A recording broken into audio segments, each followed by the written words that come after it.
Welcome to the Foreign Desk Podcast. I'm Lisa Daftari. A lot of news coming out of Iran this week, a so-called election that introduced us to the Islamic Republic's new president, Ebrahim Raisi, and news from Vienna that the latest Iran nuclear talks have been adjourned with no resolution.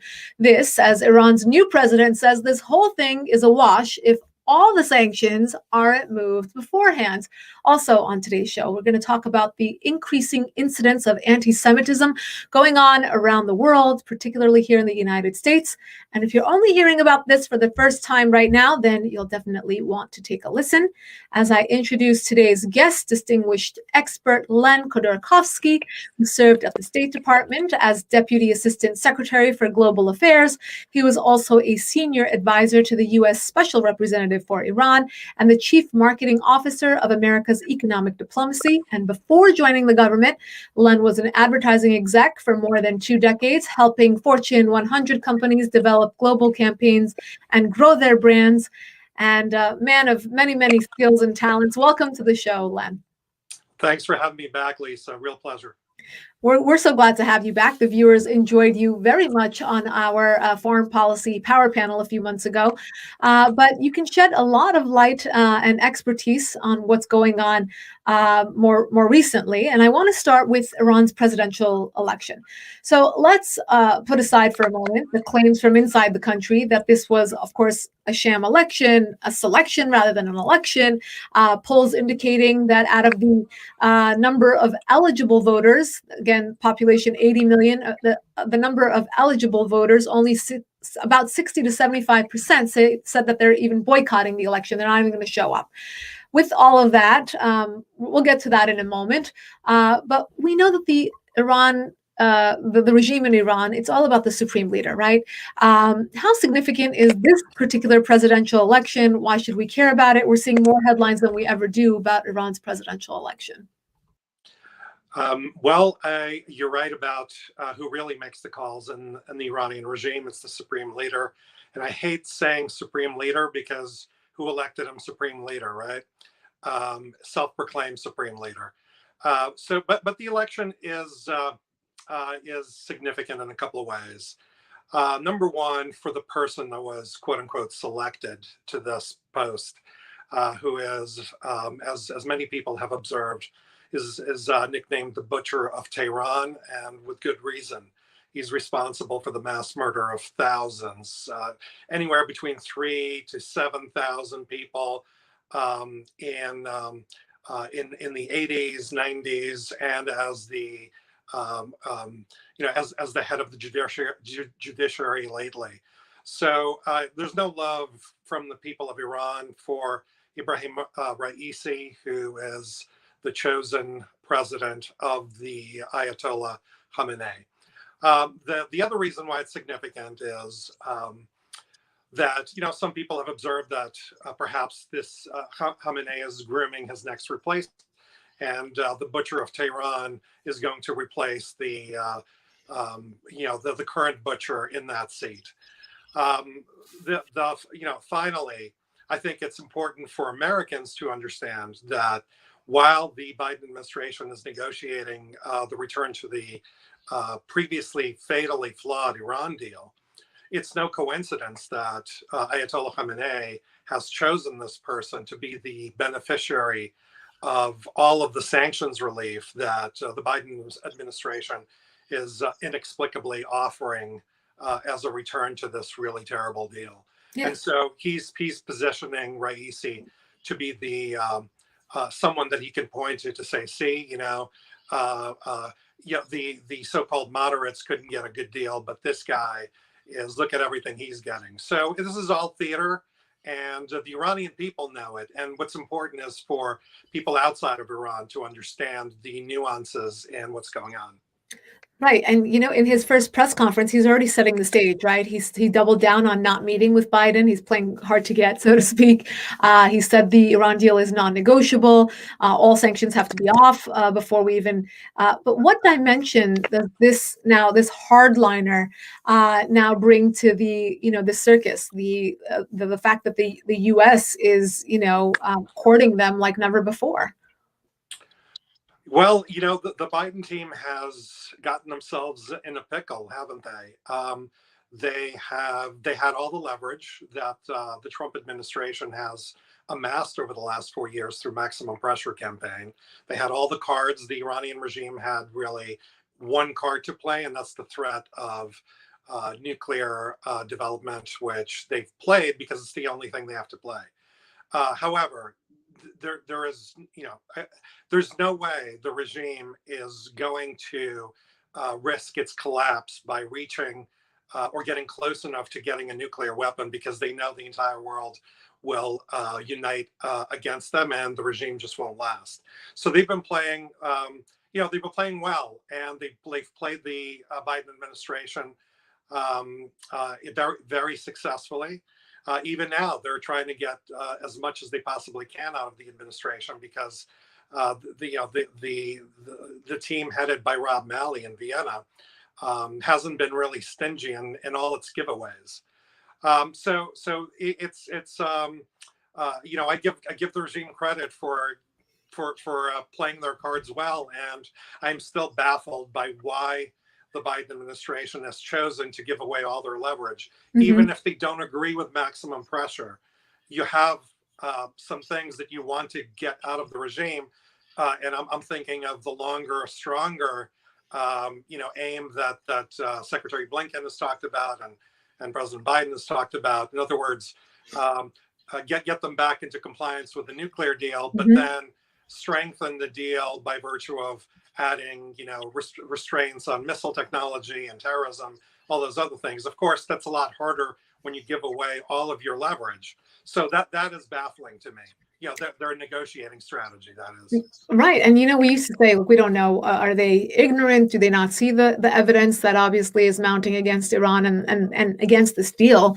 Obviously, the enrichment of uranium, the fact that right on the eve after the election, a White House official said, we know that this election wasn't free or fair. I mean, how can you make a statement like that and then jump through all kinds of hoops to make this happen? Case in point, Republicans on the House Foreign Affairs Committee are probing the Biden administration, as you know, Len, for lifting sanctions last week on Iran's terrorism apparatuses without first consulting Congress. And they wanted to skirt this oversight.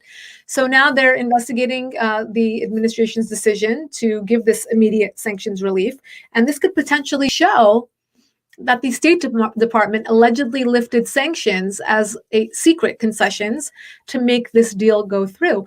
As someone who is part of the State Department, do you think this actually happened, A? And B, who would have had to have ordered the lifting of sanctions?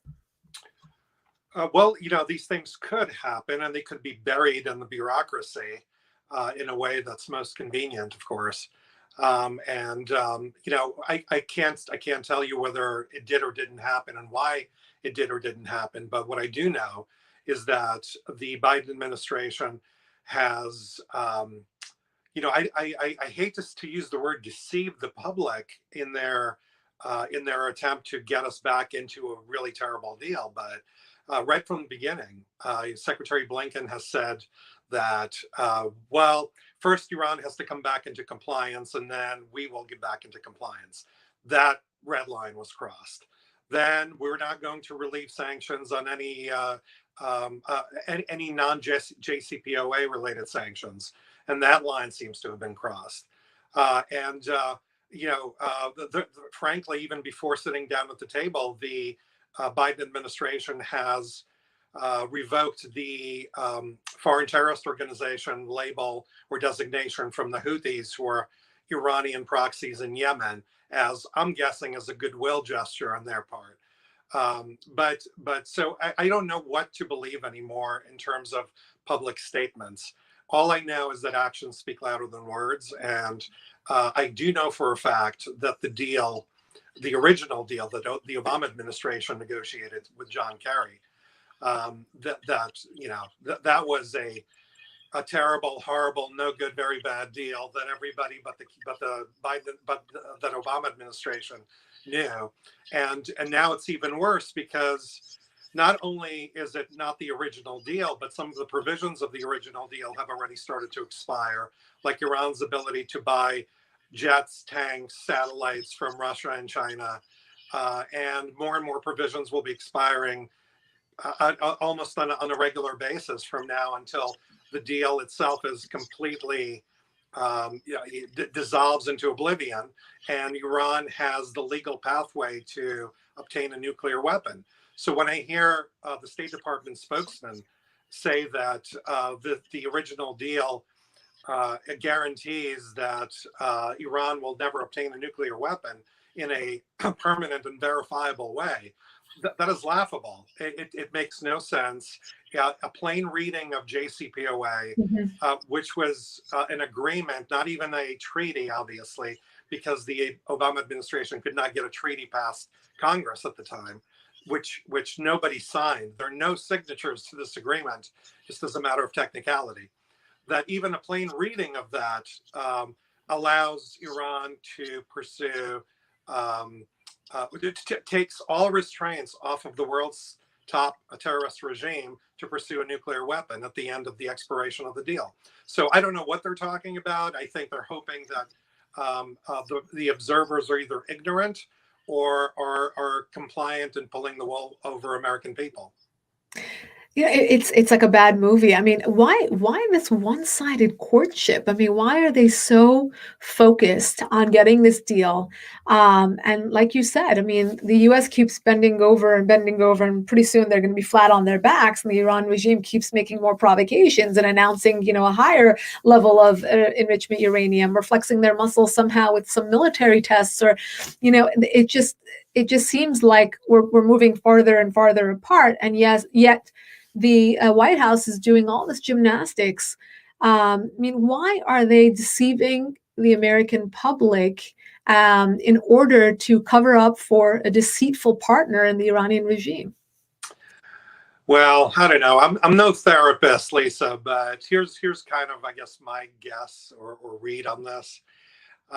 The Biden administration clearly wants to do the polar opposite of what the Trump administration did. So it's some sort of a blind spot or a mental block that they're insisting on moving forward with. So the people who staff the foreign policy of the Biden administration are pretty much the people who staff the Obama administration. So, I'm sure they took it personally when President Trump exited the deal, because it did not protect the American people and paved the way for the world's top state sponsor of terrorism to eventually attain the most dangerous weapons in mankind. And so I'm sure they took that personally, and now they're hell bent on basically going back in time and forgetting that the last 4 years ever happened, and refusing to credit the Trump administration for the positive national security achievements that we've been able to secure. And it doesn't really matter whether they made sense or not. The fact that the Trump administration was involved, I think, is good enough for them to do the polar opposite. And this is not just with Iran. Right. This is with Abraham Accords. This is with their border policy. This is something that's consistently been the MO of the Biden administration. Yeah, speaking of which, I know you had a front seat at the White House as senior advisor to the representative for Iran, and I hear a lot of critics make the claim that the pressure campaign that you referred to under Trump, which was meant to place these targeted sanctions on Iran's regime's, the Iranian regime's most sensitive weapons, intelligence sectors, that pressure campaign is actually to blame for the current trajectory of the Iran-U.S. relations. What do you make of that claim? Is this a family show, Lisa? I frankly, it's ridiculous. Demonstrably, the maximum pressure campaign has succeeded in withholding the resources that the Iranian regime, and again, I cannot stress this enough, the world's top state sponsor of terrorism, this is not disputable. The State Department has designated the regime as a leading sponsor of terrorism for almost 40 years across all administrations. So this is not Len Khodorkovsky or the Trump people saying this. They are in fact the world's leading terrorist regime. So when you're dealing with the world's terrorist regime and you succeed in denying the world's top terrorist regime the money to spread around and cause havoc around the region to finance Hezbollah, Hamas, the Houthis, Assad, the Kataib Hezbollah in Iraq, and all sorts of other proxies that are responsible in killing and warmongering around the Middle East. And let me just also underscore that the regime is responsible for assassinations and death across all continents around the world for the last 43 years of its existence. This is not an entity that could be trusted. So when you deny them the means to behave in the way that they behaved, and they continue behaving the way that they're behaving, I mean, does that really make sense? I mean, I don't think it does. Right. I think the goal is to weaken the regime, not to weaken our national security, and that's what we did. And right. I'm proud of what we accomplished, and I'm disappointed that the this almost like childish outlook of this administration in terms of defending our national security is what's driving the policy here. Yeah, and we know what their goal is. Obviously, the Biden administration's goal is to get to the finish line, right? To sign another Iran nuclear deal at whatever cost. Like you said, national security, jeopardizing, our assets in the region, here at home, our ally Israel in the region, all of that. I'll tell you, personally, I thought they were going to strike a deal this time around. Why? Because I thought the deal would be announced before the actual Iranian election. I know that the mullahs were extremely worried about getting people out to vote. They knew that the turnout would be very, very poor. I think the Iranian people made it very clear that they're boycotting this. They had a whole campaign, a no to the IR, Nab Jamhuriya Islami. The hashtag went viral months before the actual election. So I thought they'd want, the Achilles heel, get the people off our backs, bring the people out to vote, create that national pride again by announcing a deal on the eve of the election. So I thought that it would actually work out. I was wrong. I'm not psychic. And I guess my ability to read the Iranian regime is not so great. Again, we know what the White House's goal is. What is the calculus on the side of the Iranian regime right now? The Iranian regime has a very good comfort level that they can get pretty much whatever they want out of the Biden administration, because every time they ask for something, they get it. And so time is really on their side. And I think that's the calculus that Khamenei has worked under, and it's paid off, because every week that goes by and every negotiating round that goes by, the regime gets more and more concessions. I would even point to, they're getting concessions beyond the original JCPOA. The Obama administration in their fact sheet, original fact sheet, pointed out that that nuclear only nuclear related sanctions would be on the table. However, terrorism related sanctions, human rights related sanctions, everything else, the administration would not concede. And the Biden team seems to be conceding even those that the Obama administration didn't dare cross. So I think the game plan here is to get as much as they can out of the Biden administration. And frankly, I think the pressure is on the Biden team now to strike the deal before Raisi takes office, because the optics of lifting of all of those sanctions and providing relief to this butcher is just not a good look.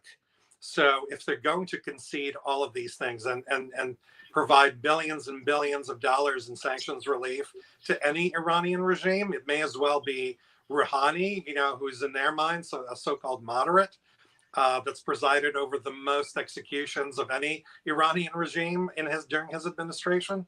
But they like to portray him and Zarif as moderates. So I think they're going to be under the gun to concede everything they can and get the deal done before Raisi takes office. Because imagine the optics of the Biden administration announcing a deal with a mass murderer that the Amnesty International just called for a thorough investigation and prosecution of this person. So I think that's the game plan, and I would look for some sort of a deal before August when Raisi is supposed to take office. Oh, interesting. I mean, do you think there's really? I think if we had some Iranians here from Iran, I don't know if they would agree that there's a difference between Rouhani and Raisi, or Zarif and Khamenei, or any of them. They consider this, a terrorist regime, and if the money comes in during Rouhani, it will be spent under Raisi. So is there even a difference between the different leaders if they're under the umbrella of the Islamic Republic?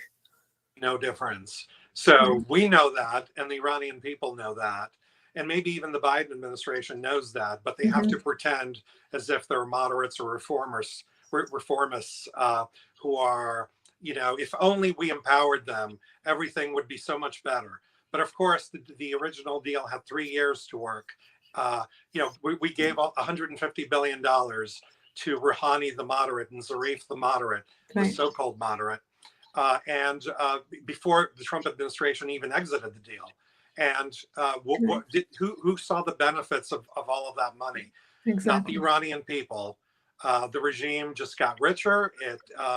It armed and financed Hezbollah and Hamas and the Houthis and all of their other puppets around the region, and which is why the people took to the streets during the Rouhani administration. Right. They're sick of it. I think they're done. I think the regime is cooked.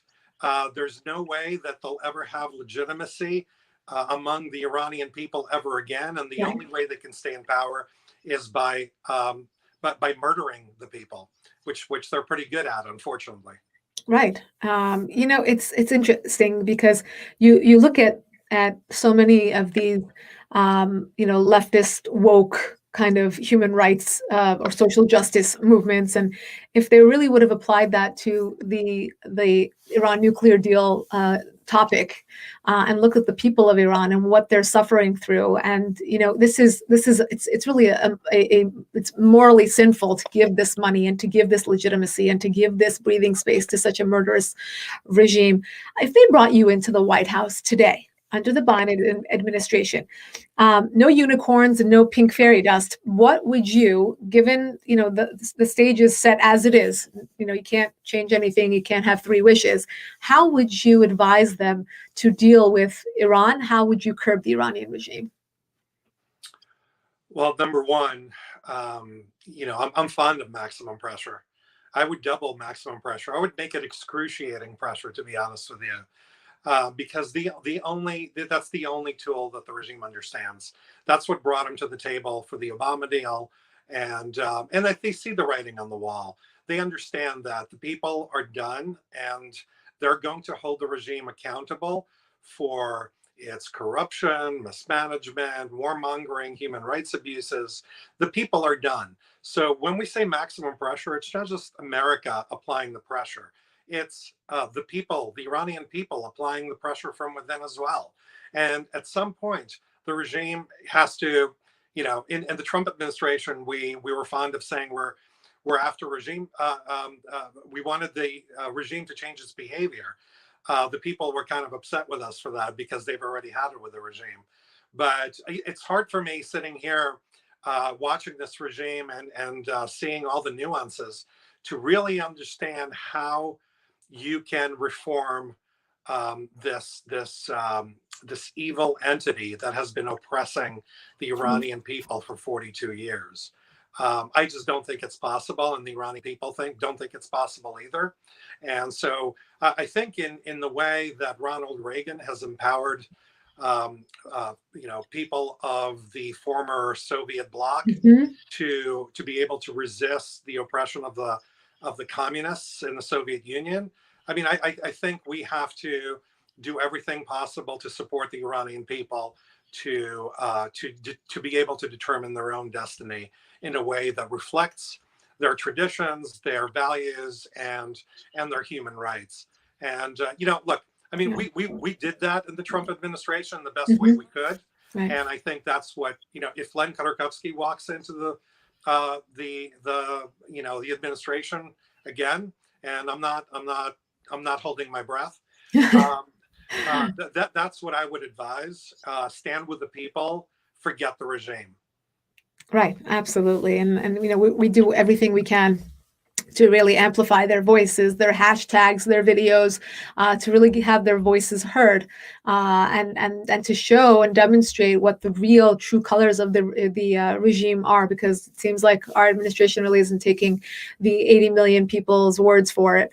I want to switch gears for a minute, not totally unrelated, but to talk about the increase in anti-Semitic attacks across the globe, but mainly here in the U.S., where we've seen exponential increases in 2019 and 2020. We already saw those numbers going up, but especially in the last month, ever since the conflict between Hamas and Gaza and Israel, obviously used as a pretense to launch attacks here. I know New York, Los Angeles, on the streets of London and Montreal, we saw, you know, horrific attacks against Jews, those who support Jews.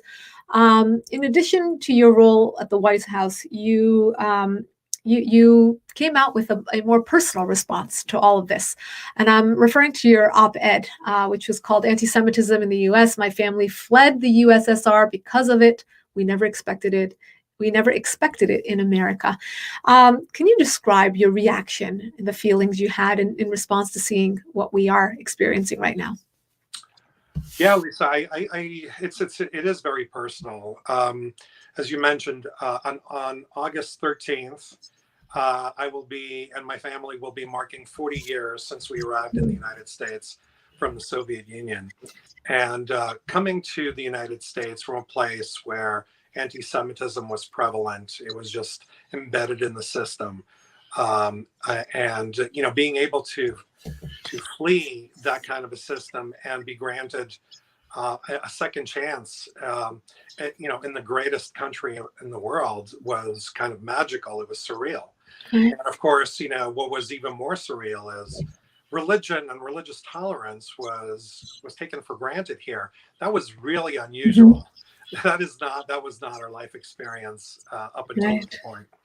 And so, you know, you know, our family loves America for all of those things, and it's the pinnacle of freedom in general: religious freedom, freedom of speech, freedom for any individual to be able to achieve their destiny.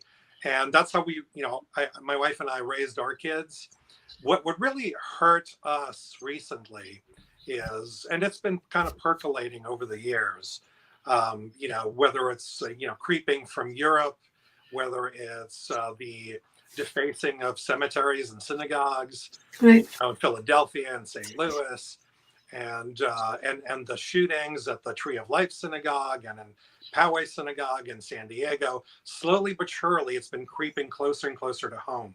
And you know, frankly, you know, we've seen it with our kids in school, where some of their peers have ostracized them because they dare to be supporting the Jewish state of Israel and be overtly, proudly Jewish, because somehow this is not allowed anymore by the woke, you know, value system.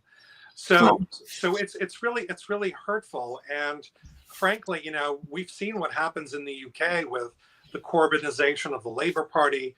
And when I see AOC and Ilhan Omar and Rashida Tlaib and the rest of the Hamas caucus get up there on the floor of the House of Representatives and rail against the Jewish state of Israel and find moral equivalence between the United States, Israel, and Hamas and Iran and Taliban. I mean, that is offensive. That is offensive. Even Hamas was offended. Did you hear about that? Even Hamas was offended by her comparison.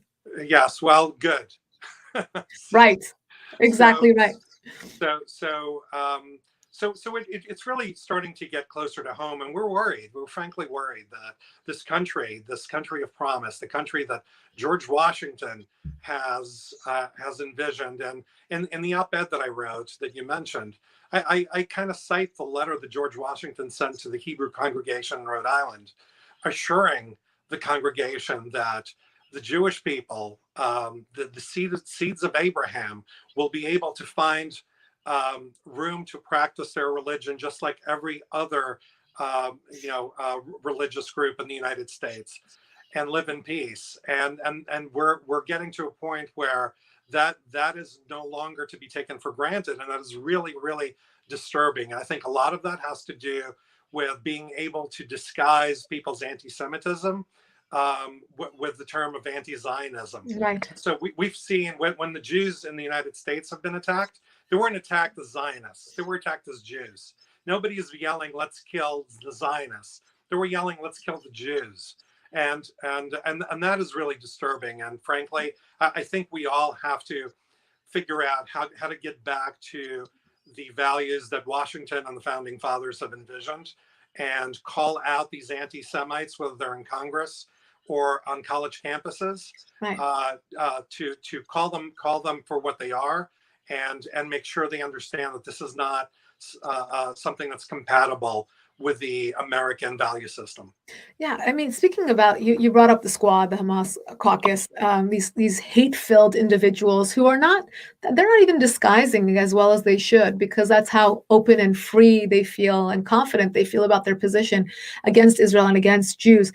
I mean, whenever I talk to sound-minded Democrat, they always say they're in the minority. Oh, they're just fringe, or those ladies are just, they don't represent us. And I've heard this many, many times from people I respect very much. So then the question begs, how did four individuals, how do they have so much influence over the masses? How did they take over the platform of the Democrat Party? Well, I think we just have to deal in reality. The Democratic Party of today is not the Democratic Party of John F. Kennedy. The energy of that party is emanating from the likes of AOC and Tlaib and Omar, and not to mention about a dozen others who stepped up on the floor of the House of Representatives. It's also in academia, on college campuses. So the pop culture that is either complicit in supporting their points of view, or being cowed into not speaking up, has given them the power that they're exercising. I don't know if they're in the minority or not, but I know that they're the most dominant voice within the Democratic Party and within progressive circles. And I think progressives of good faith have to own that and have to call them on it. And frankly, I'm sure you caught Nancy Pelosi retracting her her scolding of the Hamas caucus the other day, of Ilhan Omar particularly. And so when you see the Speaker of the House turn herself into a pretzel, trying not to offend an overt anti-Semite, I mean, that just tells you exactly where the power structure within the Democratic Party is. Right. Or where the momentum is going, and people like Chuck Schumer and Nancy Pelosi want to be a part of that wave. They don't want to miss that wave, for fear that, like you said, the future of the party will go on without them. You're the best person to answer this question. What we've seen is, a shift in narrative, right? With a really successful PR campaign. And, it comes from Hamas, owning the media over the conflict with Israel, or, the hijacking of social justice movements. So you have, gays for Palestine, which therefore you have gays who are, it leads to gays who are anti-Semitic. And then you have women for the Palestinians, which leads to women being, anti-Semitic. Or obviously the best example is the hijacking of the BLM movement, which obviously is not the purest cause to begin with, but the hijacking of that to include anti-Semitism in its charter, to the point where you can't say, I don't support Black Lives Matter. I think Black lives in fact matter, but I don't support the franchise. And now when they add to that franchise this tenet of anti-Semitism, they have bought over and indoctrinated so many young minds and hearts from somebody who has both expertise in this field and also expertise in advertising, in PR. How did they pull this off so seamlessly?